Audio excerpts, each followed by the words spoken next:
bienvenue dans un nouvel épisode de Touchta. C'est un épisode posthume de Touchta ou Touchtume de Pushta qui vous est proposé ici, qui vous parlera de la série Dark Souls, une série connue des aficionados de jeux vidéo pour la taille extraordinaire de ces oiseaux. Avoir de grands oiseaux dans le domaine du jeu vidéo, ce n'est pas tout, c'est une évidence, mais c'est déjà beaucoup, et c'est ainsi que l'on peut se rendre compte que grand oiseau deviendra petit quand on utilisera sur lui les lois de la perspective. Petit oiseau deviendra grand cependant quand il nous emmènera inexorablement vers un fondu enchaîné qui nous permettra d'admirer les incroyables effets d'une cinématique,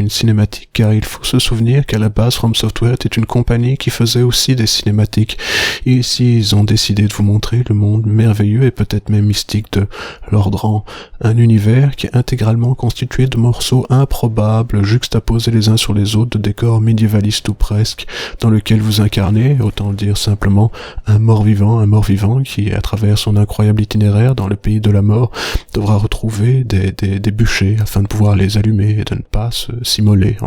en les touchant, en quelque sorte. Là, nous venons d'enlever nos pantalons, nous descendons une échelle afin de vous montrer que l'intégralité de ce jeu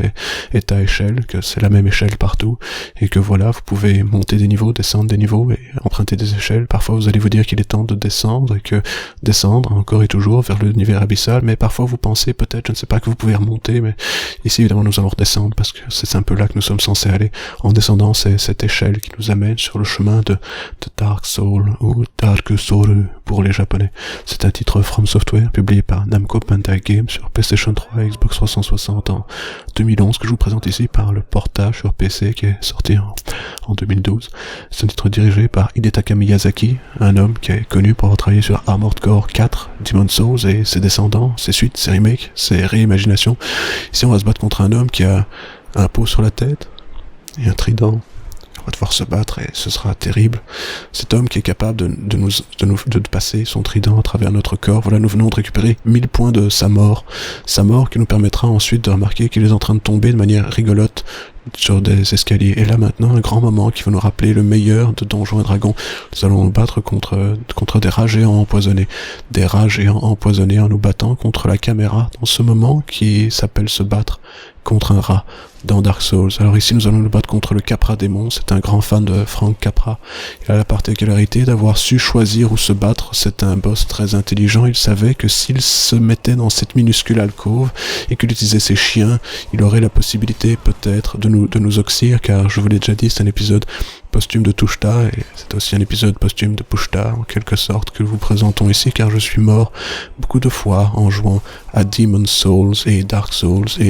2 et Dark Souls 3, et je ne vous parlerai pas de Demon's Souls parce que je n'en ai pas assez goûté pour pouvoir imaginer que c'est précisément la même chose que le reste.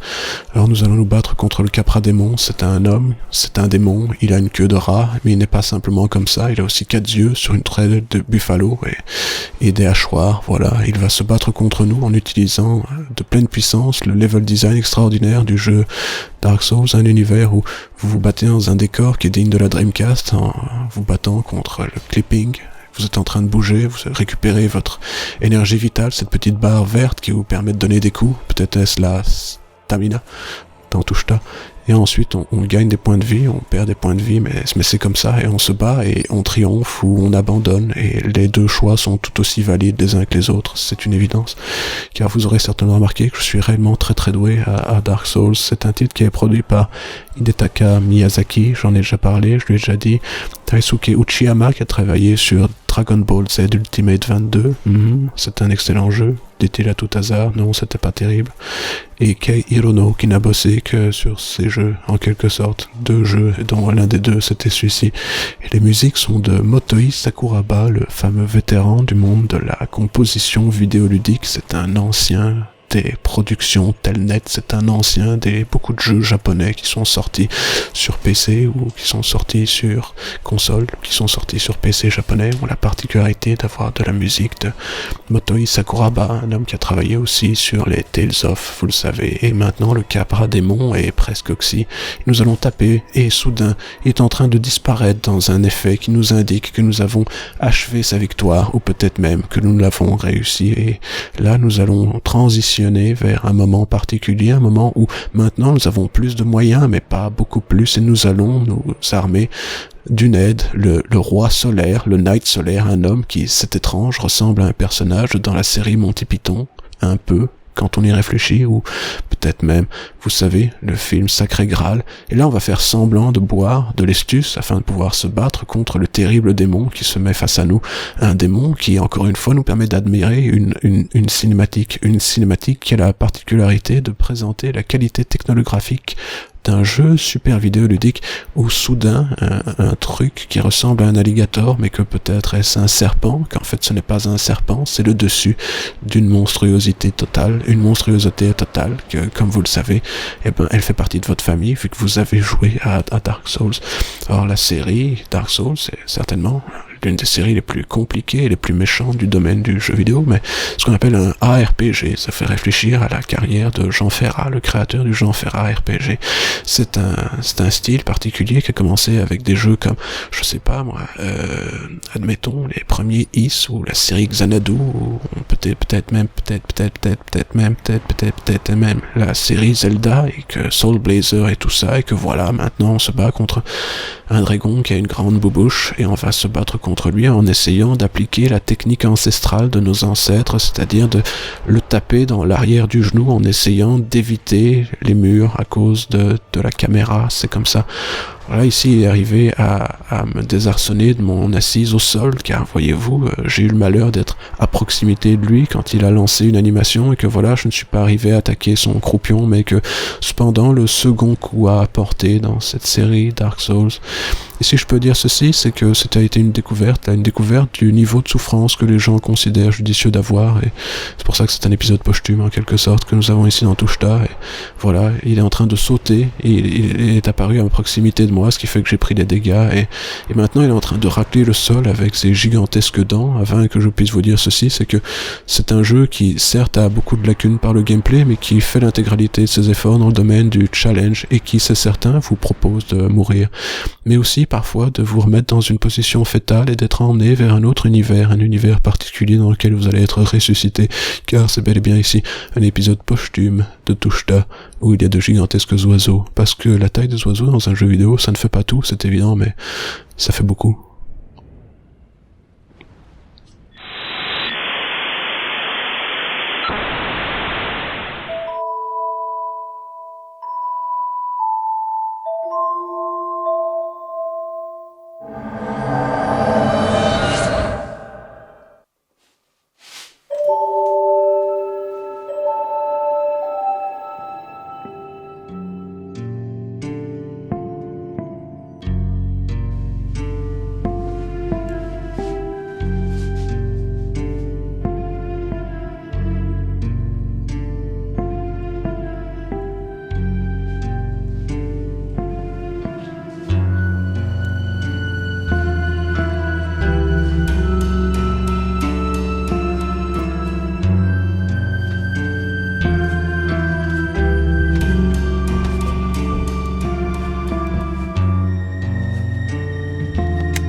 Tourner une vidéo la nuit m'a toujours semblé thématiquement fort vis-à-vis du jeu vidéo. C'est pour ça que je vais vous parler maintenant, quelques instants, d'un jeu qui n'a pas peur de vous montrer un homme faire semblant de retoucher une cravate d'un autre homme tandis qu'ils sont en train de tourner une vidéo la nuit. Perdus dans l'obscurité, ils vont chercher l'horreur, et l'horreur, ils la trouveront au-delà du perron d'une petite maison, un cottage en quelque sorte, dont certains disent déjà qu'il est le lieu d'un moment majeur de narration vidéoludique moderne. Parfois, un produit est plus qu'un produit, il est une démonstration, une note d'intention, car ici, ce que vous avez sous les yeux, c'est une série ternée par tant de maladresse, ramenée à la vie par le processus réjuvénateur de deux créateurs majeurs de leur domaine d'activité spécifique. D'un côté, Hideo Kojima, le fameux créateur de jeux vidéo qui est devenu synonymique de la production de la compagnie Konami, et l'autre côté Guillermo del Toro, le fameux réalisateur de films où des enfants pleurent et des gens meurent. Vous voyez ici des mythes modernes être créés à l'écran afin de pouvoir volter à travers l'atmosphère au chemin du ray de lumière qui leur donne la chaleur dont ils ont besoin afin de s'éblouir, un peu comme nous avons besoin de la lumière du jeu vidéo pour nous éblouir par tant de ténébreuse beauté, car enfin vous avez la possibilité de suivre un chemin préconçu qui est un couloir et de pouvoir en voir les divers angles, de vous rendre compte de ce qui s'y passe tandis que votre caméra perd son focus, on ne sait pas pourquoi. Vous êtes maintenant face à l'infamie, sur le terrain de la terreur, en train d'enchaîner les pas les uns après les autres en étant une caméra désincarnée qui est en train de participer à une balade rupestre à travers l'antre de la folie. Ici, vous allez découvrir que vous avez, et attention, cela risque de vous choquer, un bras droit qui vous permet d'ouvrir des réceptacles de soupe et d'y voir du délicieux ragoût dans un monde en noir et blanc. Ou presque. Nous allons ainsi avancer encore et toujours, et nouveau twist, nous avons fait 2 bras et nous ne savons pas comment nous tenons notre caméra, mais c'est comme ça, tandis que nous avançons dans l'habitation normale de certains pays défavorisés, comme peut-être, je ne sais pas moi, des endroits, et nous sommes ici en train de voir un homme être en train d'être filmé pour un épisode d'une émission de critique vidéoludique venue de Belgique. Il ne sait pas encore qu'il mourra dans cet épisode posthume de Touchta. Il ne le sait pas et cependant il suit comme une petite marionnette le chemin qui a été tracé pour lui. Il ne sait pas pourquoi mais il avance et il voit des escaliers. Dans ce jeu dont on pourrait imaginer qu'il va préfigurer un retour en forme pour cette fameuse série Silent Hill qui depuis des années a été confiée à des développeurs de second rang, des gens incompétents et enfin peut-être serait-il possible qu'une renaissance vienne à cette série majeure du jeu vidéo d'horreur japonais. Mais il est trop tôt pour le dire, car les notes d'intention sont une chose, mais pour passer au concret, il faut plus d'efforts encore que de simplement être un caméraman désincarné dans un univers où des portes s'ouvrent et où des tables sont basses autour de délicieux fauteuils particulièrement confortables. Ce que j'essaie de vous dire, c'est qu'il ne faut pas se laisser avoir par des démos même si elles ont été téléchargées près de 16 millions de fois. Parfois, quand on vous le dit dès le début, il est évident que vous ne saurez pas plus ce que vous serez censé acheter dans le futur, mais vous verrez que le tout aura été encadré pour votre plaisir. Car ici, nous approchons du suc même de cette démonstration, un moment majeur de jeux vidéo modernes, un moment où la synergie des divers titres nous permet enfin de descendre une échelle. Et c'est une toute autre expérience de descendre d'échelle qui vous est ici proposée que dans d'autres séries, car ce que vous voyez, c'est que vos mains activent les barreaux qui sont en train de crouler sous vos pieds, et vous menez peut-être même vers l'échafaud, car là, votre ami qui avait disparu a été empalé, et lui non plus ne savait pas qu'il allait mourir dans un épisode posthume de Pushta. Seule la mort sait quand la vidéo prendra fin.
Dark Souls 2 est un titre fondamentalement différent du premier. Déjà, il y a un 2 dans le titre, ce qui fait une différence, mais d'un autre côté, c'est un titre dont on pourrait dire qu'il filtre tout ce que vous avez appris à aimer dans Demon's Souls par tout ce que vous avez aimé haïr dans Dark Souls, car ce que vous avez ici, c'est un titre sombre bâti autour d'un game design sans faille, mais cependant d'un gameplay volontairement basique, qui vous offre de l'obscurité à travers laquelle ils n'ont pourtant pas peur de laisser poindre parfois un peu de lumière, comme cette séquence touchante où on vous propose de vous souvenir du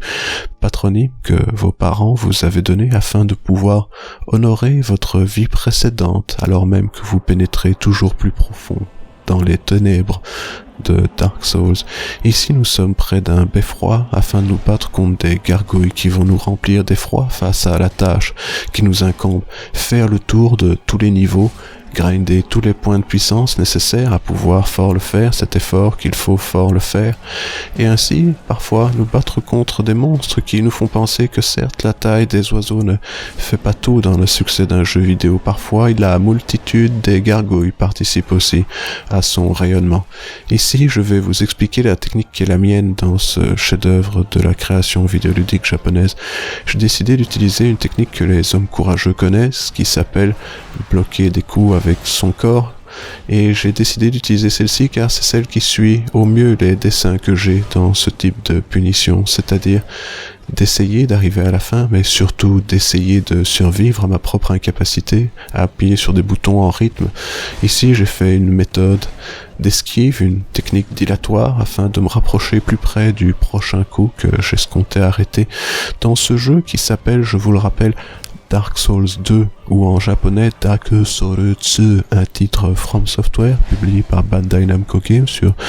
PC, mais aussi sur PlayStation 3 et sur Xbox 360 en 2014. Là où le premier, vous le savez, était supervisé et créé par Hidetaka Miyazaki, celui-ci est dirigé par Tomohiro Shibuya, le créateur du fameux quartier à Tokyo. Mais c'était aussi un homme qui a, à une époque, travaillé sur Resident Evil Outbreak, le jeu qui était online sur PlayStation 2 à Tokyo. C'est un titre produit par Masanori Takeuchi qui avait travaillé sur l'excellent Ninja Blade, mais aussi sur Otogi, et c'est un titre qui vous fait apprécier les efforts qu'il faut faire chaque jour pour rester en vie, car seul Dark Souls 2 peut vous faire apprécier le plaisir d'une mort rigolote. C'est un jeu, je vous l'ai déjà dit, qui marie un level design sans faille et dont l'incroyable effet d'émerveillement quand vous découvrez des endroits qui ont été peuplés à partir d'un toolset de textures répété ad nauseam vous feront penser à la richesse de cet univers où des livres entiers sont contenus à travers les manuels que vous étiez censé pouvoir lire. Mais maintenant, je viens de me prendre un coup d'un gigantesque démon qui m'a sonné les cloches, et cela m'a sonné les cloches tant qu'est apparu un galéon qui nous fera voguer sur des rivages insoupçonnés afin que nous soyons de retour face au vieux démon de fer qui ne sait pas qu'il y a un coin magique où on peut utiliser un système stratégique qui nous permet de survivre et d'encore nous prendre un coup du vieux démon de fer qui nous tend le poignet afin de se faire punir de ses excessives torgnoles dans un univers dans lequel nous pouvons boire de notre Exclust Flask et peut-être même taper sur les poignets offerts d'un démon géant qui a été créé par un système technique, un système dont on peut dire qu'il a été remis à neuf pour ce jeu qui représente certainement une base technique plus solide sur laquelle construire le reste de la série et qui compte lui aussi des musiques de Motoi Sakuraba, vous savez, de la Wolf Team, et de Yuka Kitamura qui a travaillé sur Dark Souls 2, d'accord, mais aussi Dark Souls 3 et Bloodborne. Maintenant, nous voyons le chemin qui s'offre à nous, c'est un chemin tissé de candélabres, un chemin en roc qui invoque le meilleur des simulateurs de randonnée, mais qui le fait à travers une vision à la troisième personne inspirée d'Ocarina of Time, ce qui fait sens pour un jeu qui est le renouveau de l'action RPG. Il utilise des techniques sans les améliorer et propose un système de combos et de surencombrement qui sont particulièrement audacieux. C'est l'un des rares jeux où vous pouvez augmenter votre capacité à rester debout et parfois même passer à travers les brumes post-mortem des tags fluorescents qui sont laissés là afin que vous ayez une chance peut-être un jour de terminer le jeu. C'est un titre qui a donc des meilleurs graphiques, c'est évident, mais qui est aussi dans un monde qui est plus dense, comme le disent les créateurs du jeu, et qui vous permet d'utiliser pendant l'intégralité du jeu une arme mystique, un gourdin en bois d'une force phénoménale que j'ai utilisé à bon escient sur mon chemin de castagne, me permettant de bloquer des coups avec mon corps et parfois même avec un bouclier. C'est un jeu qui s'est très bien vendu au Brésil, il faut le savoir, et il existe même, je ne sais pas si vous le saviez, une suite qui s'appelle Bloodborne. Et cette suite, vous le savez, a été elle aussi un succès au Brésil. Donc c'est un jeu qui s'inspire énormément de Dark Souls, mais c'est normal, c'en est la suite, et qui vous donne, je dirais, une expérience plus conséquente, une expérience plus plaisante, une expérience qui vous propose cependant de mourir sur votre chemin, et votre chemin vous amènera, pour peu que vous ayez de la chance, ou peut-être même de la ténacité, à être face à bien des étranges formes qui, à travers la nuit, vont s'activer pour vous permettre de rejoindre votre destination finale. Une destination finale qui vous rapprochera d'un trône, un trône qui, maintenant, est le vôtre, car vous avez conquis Dark Souls 2, et ainsi s'ouvre à vous une nouvelle forme de vie. Une vie post-Dark Souls 2, mais encore pré-Dark Souls 3, car vous le savez certainement, vous êtes censé jouer à tous les jeux de la série, même si vous n'en aviez pas envie, parce que des gens avec des lunettes sur Internet vous en ont parlé d'une voix grave, en ayant l'air ainsi bien plus profond dans leurs élucubrations de gens à lunettes qui n'ont rien d'autre à faire que de jouer à des jeux volontairement sadiques et très très très durs, qui ont cependant un gameplay maintenant suffisamment solide dans ses offres de base que pour donner l'impression qu'il est possible de s'évertuer à s'acharner dans ce système asymétrique où tout tape beaucoup plus fort que vous. Et maintenant, nous allons nous rendre sur un trône qui est éclairé de manière presque postmoderne, afin de vous faire comprendre l'effort de mise en scène qui a été réalisé par From Software, afin de vous présenter votre but. Un trône, mais un trône assez humble, réalisé de granit taillé à même le roc, car seul un trône de cette dureté pourrait accueillir à ce stade votre postérieur masqué. Et c'était un peu ça, la terrible métaphore de Dark Souls. C'était un long chemin ardu afin de trouver un trône sur lequel asseoir ces magnifiques fesses, tandis que le clipping vous fait disparaître quelque peu à travers celui-ci, tandis qu'une symbolique ouverture se ferme sur vous et ce pan de votre vie qui s'appelait Dark Souls, car nul ne sait quand Dark Souls se termine, à part l'homme qui a terminé Dark.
Un jour, en septembre 2005, un homme s'est enfin attaqué au domaine de l'idée, essayer de critiquer des jeux vidéo sur Internet, et son nom à l'époque était Arthur Masque-Meurant, et maintenant, c'est Arthur Masque-Meurant, car je suis venu vous parler dans cet incroyable épisode censé marquer le second anniversaire de Pushta, d'un jeu dont on peut imaginer qu'il ne fait pas partie des sujets singuliers que j'ai l'habitude de traiter. Ici, je vais devoir faire l'effort d'essayer de rentrer dans l'esprit de ceux qui apprécient le savoir-faire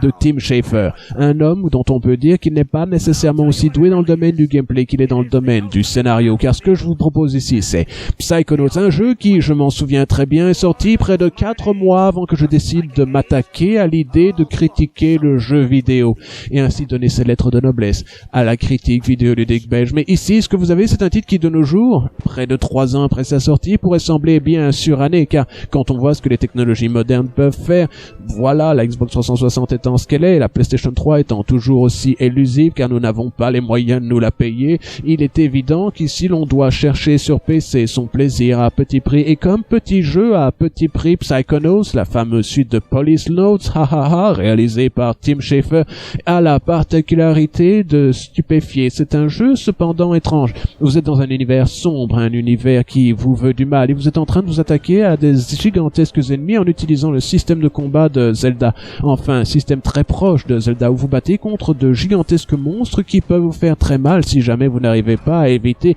leurs attaques terriblement télégraphiées. Et ainsi, vous suivez l'intégralité du jeu, se présente un peu comme un open world. Vous pouvez faire le tour à gauche, faire le tour à droite, comme cela a été rendu populaire par des titres comme GTA San Andreas. Et ici, vous pouvez faire le tour d'un petit camp d'entraînement pour gens surdoués, capables de pouvoirs télékinétiques ou peut-être même pyrokinétiques. Ils ont les pouvoirs de l'esprit, ils savent manier l'ISP, ils savent qu'ils peuvent compter sur leur mental sans faille pour leur porter la victoire à la dernière seconde. Ils remportent des badges de capacité. Ensuite, ils apprennent ici, par exemple, à léviter sur une petite balle qui fait semblant que l'on est un de ces fameux petits singes de la série Super Monkey Ball. Et ici, ce que vous avez beaucoup de chance, car vous allez devoir user de vos G-Balls pour jouer à cette séquence qui serait peut-être même considérablement plus facultative dans un jeu de meilleure qualité, mais qui est aussi, ici, vous êtes un passage obligé. Vous devez faire la course un peu comme dans Beyond Good and Evil, un jeu dont j'ai entendu beaucoup de mal et que j'espère un jour pouvoir critiquer,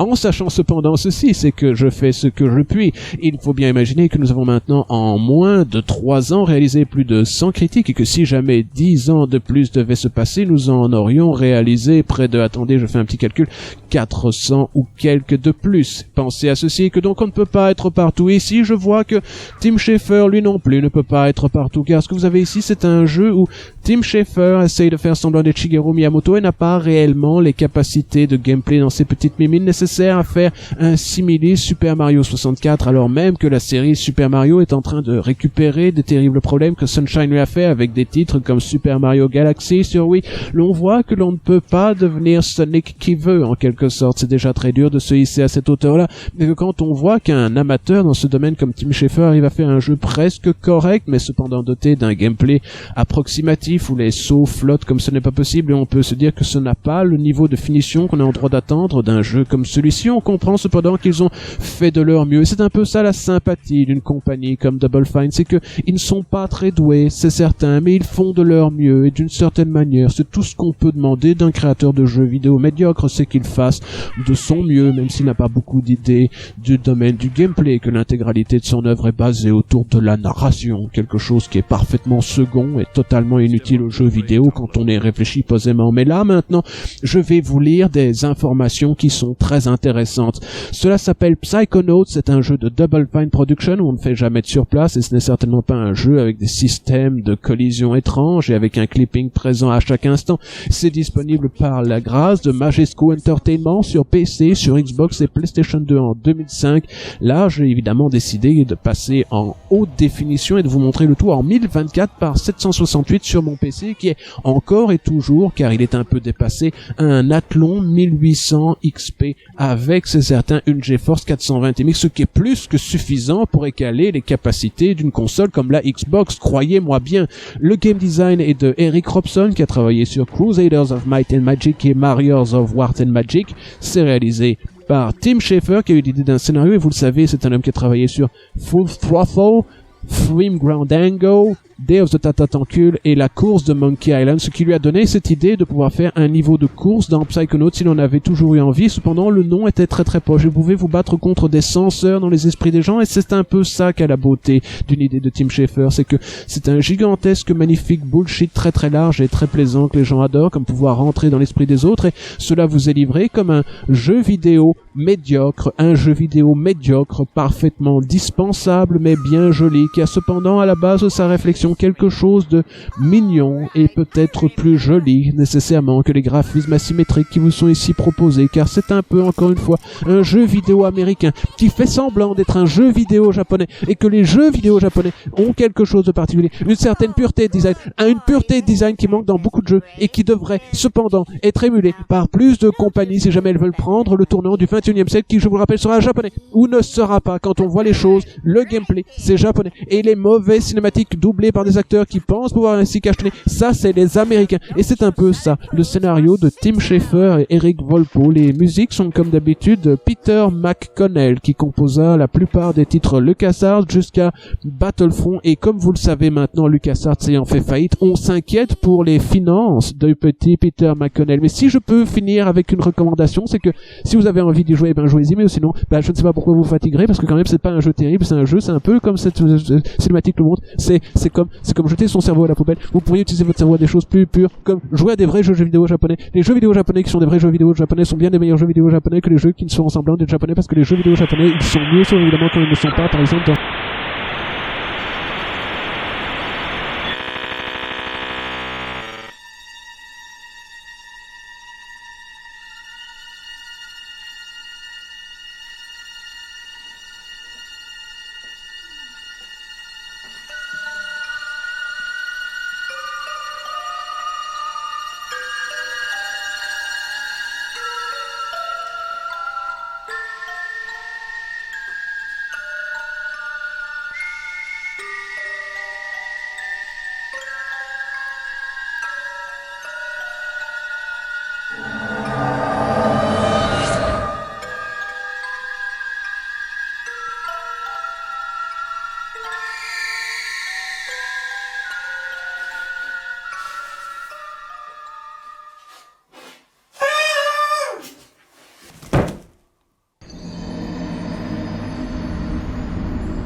Et voilà, nous y voilà, c'est la fin de l'épisode.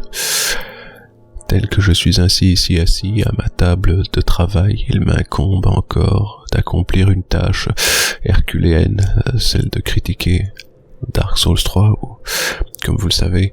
Dark Souls 3 pour les japonais, un jeu de Furomu Software publié par Bandai Namco Entertainment sur PC, PlayStation 4 et Xbox One en 2016. Alors c'est un jeu qui est très particulier parce que c'est précisément la même chose que les 3 premiers jeux, presque totalement indissociables les uns des autres, mais surtout indistinguables les uns des autres, qui contribuent à constituer la série Dark Souls et Demon's Souls. Mais c'est donc un jeu qui emprunte beaucoup de son patrimoine génétique à Son Gaiden, son spin-off, un titre qui s'appelle Bloodborne, et un titre qui s'appelle Bloodborne a la particularité d'être plus nerveux, et d'une certaine manière on peut considérer que Dark Souls est encore et toujours l'histoire d'échelle à travers lesquelles vous pouvez faire passer vos genoux tandis que vous êtes en train de monter dessus, et que ce qui incombe aux équipes de From Software, c'est de tenter de faire un jeu abscon et difficile à comprendre, mais compliqué d'accord, mais pas particulièrement évolué, c'est juste qu'il tape très très fort, et il faut croire qu'il y a des centaines de milliers, de millions, de milliards de gens qui sont intéressés par le fait de souffrir, et donc voilà, c'est populaire. Mais à la base, c'est quoi? C'est Castlevania 64 en un peu plus joli. Je veux dire, c'est Zeldark, c'est à peu près la même chose que Ocarina of Time 89% du temps. Mais voilà, cette fois-ci, ils ont enfin retapé la caméra. Ça leur a jamais pris 4 jeux, donc voilà. Et cette fois-ci, ça y est, ils ont réussi à en faire quelque chose d'à peu près correct. Je veux dire, c'est pas Byzance non plus, quoi. Je veux dire, visiblement, là où dans les premiers temps de la série, c'est la taille des oiseaux géants qui faisait beaucoup au rayonnement de ce jeu, maintenant ce sont la taille des gigantesques bracelets que vous pouvez donner à un squelette. Voilà. Comme quoi les gens évoluent et perclus tels qu'ils le sont dans la tristesse du fait d'être joueur de jeux vidéo japonais et que, admettons-le, fut un temps, le jeu vidéo japonais était vecteur cute d'espoir, doté de gameplay extraordinairement bien réalisé, et maintenant, qu'est-ce qu'il leur reste? Il leur reste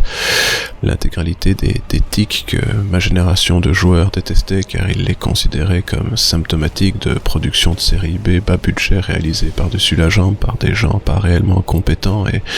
voilà ce que ça vous donne, une évolution de tous les tics du jeu de série B. C'est ça Dark Souls, c'est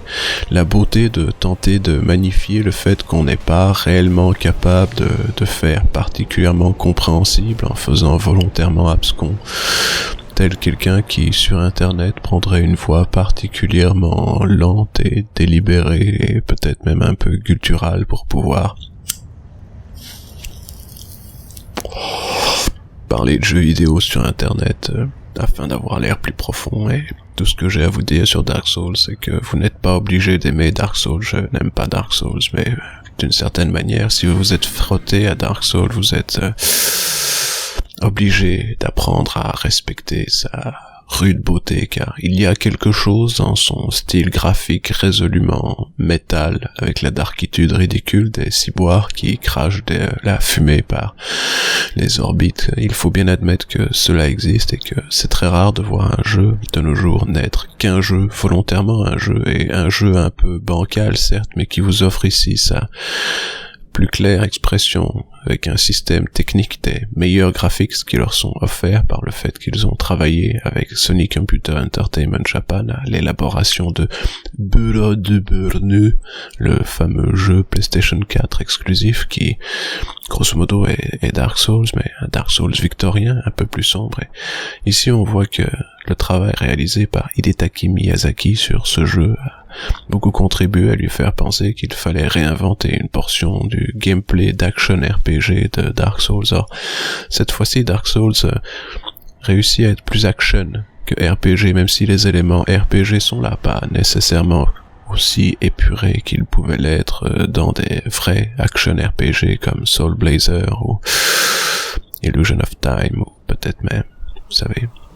A Link to the Past, mais ici ils ont fait l'effort de tenter d'être à la hauteur de leur volonté arcade, en quelque sorte, dans ce titre co-dirigé par Isamu Okano, qui a travaillé sur Brødrene et Dark Souls 3, et Yui Tanimura, qui a travaillé sur Dark Souls 2 et 3. C'est produit par Eiichi Nakajima sur base d'un design de 4 personnes, parce que c'est devenu un jeu comme ça maintenant, petit jeu deviendra grand. Shigeto Hirai, Yuya Kimijama, Hiroshi Yoshida et Yunya Ishizaki, bref, c'est bel et bien là des équipes réalisées à partir de gens qui ont travaillé sur Disaster Day of Crisis, d'accord, mais aussi beaucoup de la série Demon's Souls, Dark Souls et peut-être même Bloodborne. Les musiques sont produites par Yuka Kitamura, qui a travaillé sur Armored Core 5 et Bloodborne, Nobuyoshi Suzuki, qui a travaillé sur Bloodborne et Dark Souls 3, et Motoi Sakuraba, vous savez, il a fait pas mal de Tales of, c'est un ancien de la Wolf Team. Et ce qui me choque là-dedans, c'est que pour un jeu abscon particulièrement dur qui a énormément volé à l'atmosphère darkitudienne de Castlevania et de Zelda, deux de mes jeux favoris, il me laisse parfaitement de glace. Je veux dire, parfaitement de glace. Cela n'a pas beaucoup d'intérêt. Si je voulais, pour 60 €, je pourrais aller dans un bar et payer un franc gaillard pour me péter la gueule pendant 30 heures. Ce serait probablement le même type d'expérience, car je ne pense pas que le jeu vidéo doive être vecteur de souffrance. Je pense que le jeu vidéo devrait être vecteur de plaisir. Le challenge, cela existe, mais quand le challenge est totalement asymétrique, vous savez que le jeu utilise ce qu'on appelait à mon époque des techniques de petite pute pour donner l'impression d'une écrasante supériorité. Et ce sera toujours dans ma tête la série des petits coups de fils de pute, en quelque sorte, Dark Souls. Alors il y a un plaisir à triompher de l'impossible, mais j'aurais tendance à penser que c'est une expérience qui a un petit fond masochiste, un petit fond qui n'est pas réellement plaisant à vivre, qui n'est pas réellement plaisant, et que peut-être que certaines personnes aiment avoir mal, mais j'ai déjà suffisamment mal dans la réalité pour ne pas me casser les pieds avec une série pareille qui a le mérite d'exister et qui me semble avoir enfin éclos dans son dernier état vers quelque chose qu'on arrivera à vous vendre par des suites des DLC, encore des réimaginations des suites des DLC pendant des années parce que vous êtes comme ça, hein.